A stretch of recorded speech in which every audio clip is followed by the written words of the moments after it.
అది అక్కడనే వదిలేయండి.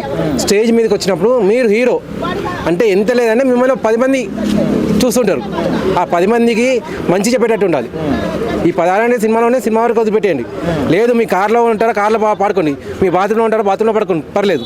స్టేజ్ మీద ఉన్నప్పుడు మాత్రం కొద్దిగా మంచి పాడడానికి ట్రై చేయండి అన్న. ఈ మధ్య పబ్లిక్ ఈవెంట్స్లో, ఇలాంటి ఈవెంట్స్లో నార్మల్గా మంచి కోసం కొన్ని మాటలు చెప్పినా కూడా అది చాలా చాలా పెద్ద పెద్ద కేసుల వరకు వెళ్ళినాయి.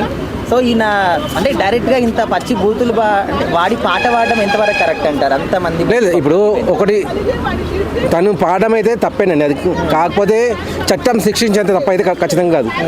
చట్టానికి అక్కడ క్లియర్గా సినిమాలో ఉన్న పాట అని చెప్పేసి అర్థమవుతుంది. అంతకుమించి డబ్బులు చాలా ఉన్నాయంటారు సినిమాలో ఎన్నో ఉన్నాయన్నట్టు, చాలా చాలా. కొన్నింటికి అయితే సెన్సార్ బోర్డు కటింగ్ కూడా చెప్పలేదు. అటువంటివి కూడా ప్రజలు ఎన్నో లేవదీశారు. దీన్ని ఎలా తీసుకొచ్చారు, అసలు ఈ సీన్ ఎలా పెట్టిందని చెప్పేసి అటువంటివి కూడా పోలీసు వాళ్ళు చూడంటే వదిలేశారు. ఎందుకంటే సెన్సార్ బోర్డు అనేది చూసుకుంటుంది.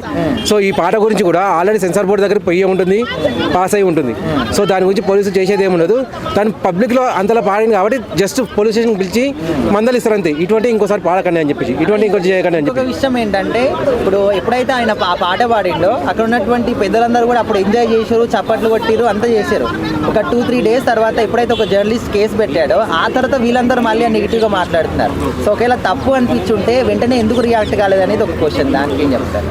అదేం లేదండి, జస్ట్ ఇప్పుడు మనం ఒక షోకు పోయాము, అక్కడ మనల్ని పెద్దలుగా పిలిచినప్పుడు మనం ఏం చేస్తాం, ఆ షోను సక్సెస్ చేయాలన్న పద్ధతిలోనే మాట్లాడతాం.